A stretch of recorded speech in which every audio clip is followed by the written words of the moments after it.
Bollywood dari era 90-an adalah tontonan yang menyenangkan. Setuju nggak nih teman-teman? Masa dimana semua film murni hanya untuk menghibur penonton. Ada thriller yang apik, romansa besar, dan tampaknya bintang Bollywood semua ada di puncak karirnya. Tanpa ada kritik, tanpa ada perdebatan, tanpa ada perbandingan, dan tanpa sadar kita telah menonton film bodoh sebenarnya. Mengapa film 90-an disebut tontonan yang bodoh, meski banyak sekali membawa kenangan? Ya, sebelum wawasan kita semakin terbuka seperti hari ini, banyak adegan tidak logis yang tak kami permasalahkan. Ada beberapa blockbuster 90-an yang mungkin menjadi favorit kalian sampai saat ini. Sebagian dari kalian pasti merasa ngeri untuk menonton film itu lagi. Nah, apa saja film blockbuster 90-an yang kemungkinan besar gagal jika dibuat hari ini?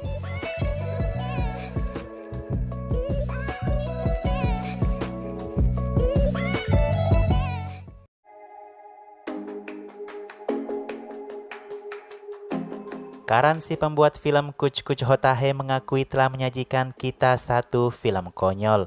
Konyol luar biasa, kata Karan. Bagaimana seorang anak berusia 8 tahun katanya bisa membaca dan mengerti surat dari ibunya. Selain itu, dialog Shah Rukh Khan yang mengatakan hidup sekali menikah sekali, tapi dia sendiri menikah 2 kali, kata Karan.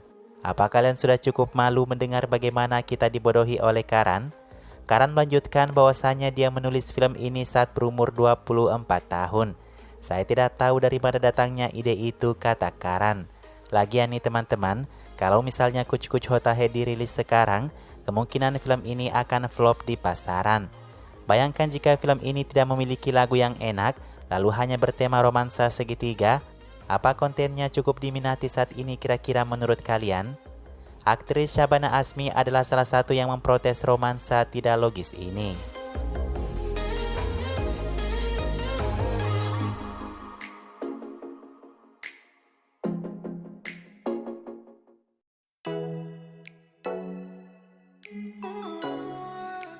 Dar adalah penyempurnaan karakter antagonis Shah Rukh Khan dari Basigar sebelumnya. Karakternya jauh lebih jahat dan lebih sadis. Dar ada kemungkinan tetap berhasil jika dirilis bahkan di hari ini.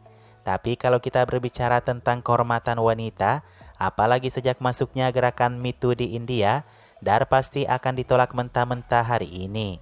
Dulu mungkin Dar bertema kisah cinta segitiga yang penuh misteri. Tapi untuk saat ini, bisa dibilang film ini lebih bertemakan kisah seorang penguntit wanita. Peran Shah Rukh Khan sangat diagungkan sebagai seorang penguntit. Menguntit jelas-jelas adalah satu tindakan yang menjijikan. Dan ini tentu saja tidak sejalan dengan gerakan Me Too, di mana wanita-wanita dipandang sebagai boneka nafsu oleh para pria.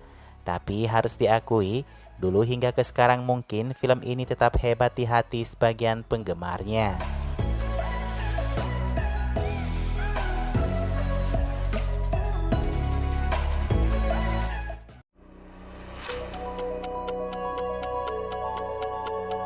Hum Aap Ke Hai Kaun, sebuah drama keluarga yang tidak bisa dibedakan dengan drama musikal. Film ini memiliki lagu sebanyak 14 lagu yang menjadikan durasinya 3 jam. Dan faktanya guys, 14 lagu itulah yang menyelamatkan film ini.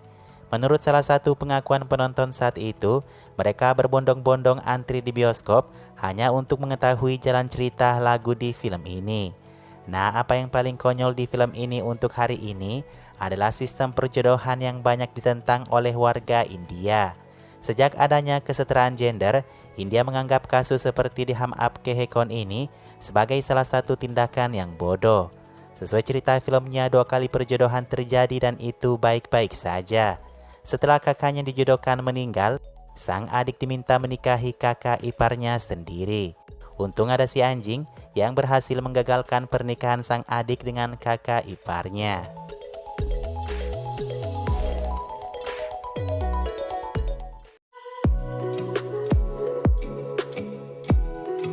Mimin bahkan tidak tahu mengapa DDLG disebut sebagai film romansa bodoh. Masterpiece ini dianggap sebagai film yang dilebih-lebihkan hari ini. Padahal DDLG ini guys, menyajikan drama yang bersih. Karakter Raj dan Simran tidak dilebih-lebihkan sebagai anak yang tinggal di London. Lalu apa sebenarnya yang diprotes dari film ini sehingga disebut sebagai film bodoh? Alasannya karena Ayah Simran yang diperankan oleh Amrish Puri ini dikatakan menampilkan patriarki dalam film, di mana semua wanita termasuk istri dan anaknya tunduk kepadanya. Mungkin banyak terjadi di sekitaran kita, tapi karakter semacam ini sudah dianggap ketinggalan zaman dan berlebihan. Bagaimana seorang ayah merampas hak dan kebahagiaan putrinya sendiri. Apapun alasannya guys, romansa tak akan pernah ketinggalan zaman untuk diceritakan berulang. Itulah mengapa DDLG menjadi film terlama diputar bioskop sampai hari ini.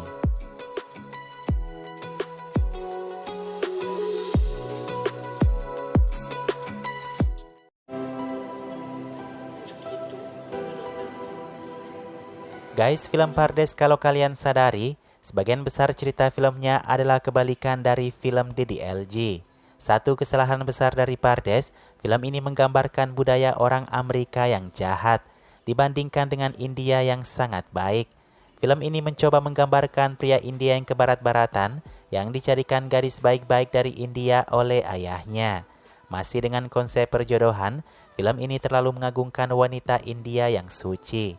Tapi entah bagaimana dua calon pengantin ini dibiarkan berlibur sebelum pernikahan. Inilah inti dari klimaks film Pardes, di mana calon mempelai wanita menolak berhubungan badan dengan calon suaminya sebelum pernikahan. Ia lalu sadar kalau ia mencintai saudara angkat dari calon mempelai prianya. Pardes jelas merupakan film propaganda India dan Amerika. Jika dirilis per hari ini, mungkin ini akan memenangkan National Awards karena keberpihakan film.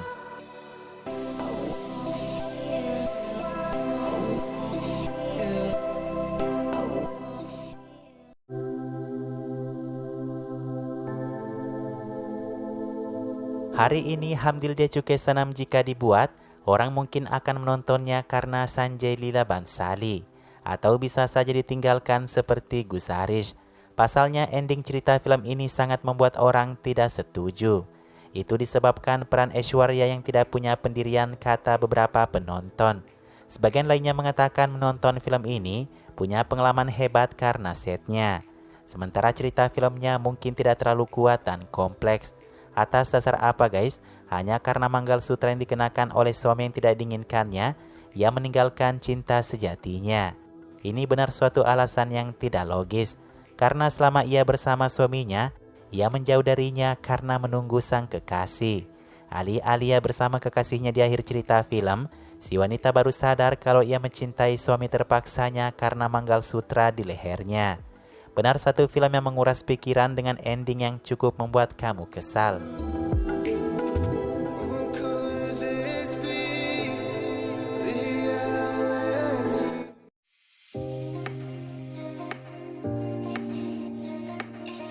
Selain Kuch Kuch Hota Hai, Kabhi Khushi Kabhie Gham juga diakui film yang konyol oleh pembuatnya sendiri, Karan Johar. Karan bertanya-tanya mengapa ia bisa menulis cerita seperti ini. Untuk menulisnya lagi di hari ini, kata Karan, itu tidak akan pernah bisa ia lakukan. Memang banyak sekali hal-hal yang membuat kita seperti dibodohi di film ini. Pertama, bagaimana seorang kakak tidak mengenali adiknya yang sudah dewasa sedikit pun. Nah yang kedua, Bu dan Rohan masuk di kampus yang sama. Dari mana datangnya kebetulan ini guys? Yang ketiga ini sekampung-kampungnya seorang gadis, dia tidak akan selalu membuat kekacauan seperti yang dilakukan oleh Anjali. Mungkin semua ini seperti membodohi kita ya, tapi Kabhi Khushi tidak akan ikonik tanpa adegan-adegan tak logis tersebut. Kabhi Khushi Kabhie Gham jika dibuat per hari ini, mungkin masih bisa ditonton bagi yang punya waktu luang. Karena ceritanya semua terhubung, tidak seperti film lain Karan yaitu Kalang. Tapi tentu saja tidak akan seblockbuster di tahun 2001.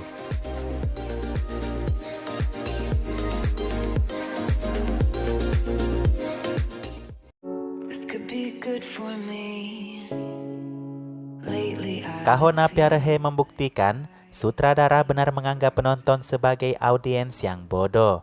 Cerita film yang tak seberapa kuat itu, kita selalu diperintahkan untuk percaya bahwa kebetulan berkali-kali bisa terjadi.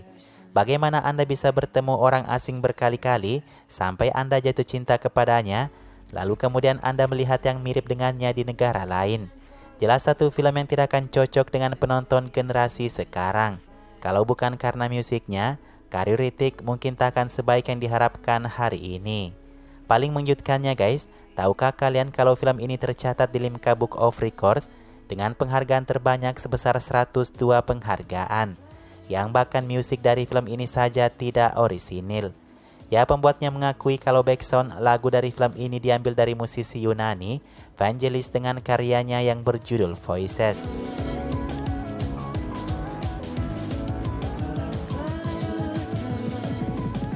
Itulah beberapa film 90-an yang terkesan membodohi penonton. Terlepas dari beberapa alasannya, tak ada yang bisa menggantikan masa-masa itu. Kalian tidak sadarkan, Raja Khan hampir ada di semua list ini. Inikah alasannya Shah Rukh Khan kurang bisa diterima per hari ini? Semoga kalian masih bisa bernostalgia dengan film ini ya, tanpa memikirkan hal-hal yang tidak logisnya.